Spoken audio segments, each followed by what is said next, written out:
I'm not shocked really. Like, it's a sequel of a title that's a specific Final Fantasy. As much as we all love, there's a vocal amount of people that love Final Fantasy 7. It is still a sequel to a game, and not everyone would have played the first game. True, and so but therefore not everyone will jump into the sequel. Yeah, I And haven't those jumped into the sequel because I am still playing the first one. And but I will say it's an absolute treasure. And I'm very happy that I played 16 before I played Remake, because it feels like it is actually a massive step up in terms of the combat system. And maybe there's some nostalgia bias for me that's at play here, but ultimately I'm just like, yeah. And now I'm like, I'm looking forward to playing this, getting finished through Remake, and then eventually stepping into Rebirth later this year. And keep in mind, by the way, that a lot of these numbers are based on physical. So yeah, these are all physical. Yeah, we're not about physical sales. We're not in a physical world, like it or not, anymore. I can't remember the last time I bought a physical game. Right, digital is going to drastically change those numbers. Right. It's like I keep seeing people saying, well, if it had been on PC, these numbers would have been higher. Yeah. Well, yes, the numbers would have been higher, but not these numbers. These numbers would be exactly the same. Because Breath of the Wild. This is my last physical purchase. Yeah. And that was because I wanted the big physical collectors. There's no physical PC copies, so you're not going to see bigger number here because PC. It is a little weird that the physical sales in Japan are even lagging behind 16, though. I do find that one to be a little weird. Well, that's because a lot of people jumped into Final Fantasy via Final Fantasy 14 because it's such a big game. And we all know that Yoshi P's brother, Yoshi P, worked on Final Fantasy 16. So I also wanted that map. So, like, if you're going to make me buy physical, like, there's got to be a draw for physical. Yeah. You know, I think it makes sense with platforms like Switch to still buy physical sometimes because, you know, especially in households that are sharing cartridges around, like, you know, maybe you have family members that live nearby, and so cartridges just kind of get loaned around. But for PS5, like, I don't know why I would go physical. Like, I just can't picture purchasing physical very often. Mm-hmm. If digital is an option, like, I would just prefer digital. It doesn't mean I've never bought physical games, but I just prefer digital.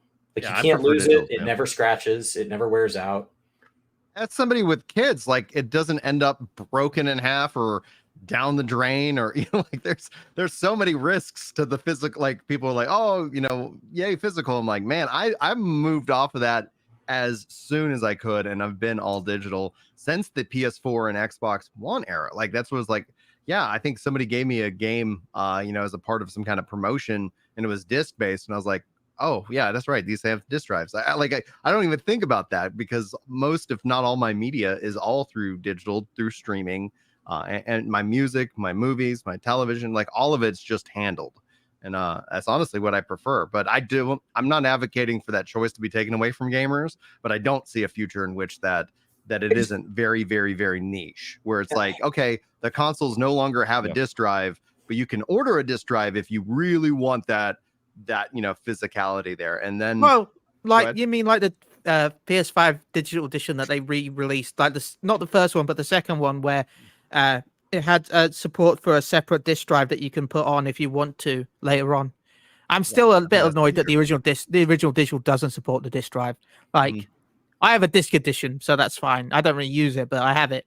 But, like, I wish that would have been backwards compatible. Like, that was a little bit frustrating. So that's the summary of the story, is that it's just got so many asterisks on it that it does. It's like Barry Bonds in the Hall of Fame, right? Maybe something's wrong. I guess let's look and see if something's wrong, but, like, we don't even know if something's wrong. Yeah, because it might.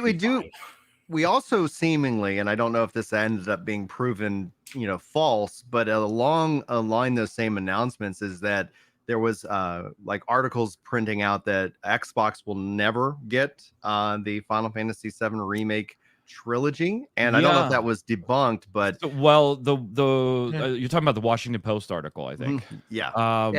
So there was an update to that, because originally the article said that Sony had secured the entire trilogy as a console exclusive. So you weren't going to see that bad boy on Xbox or Switch.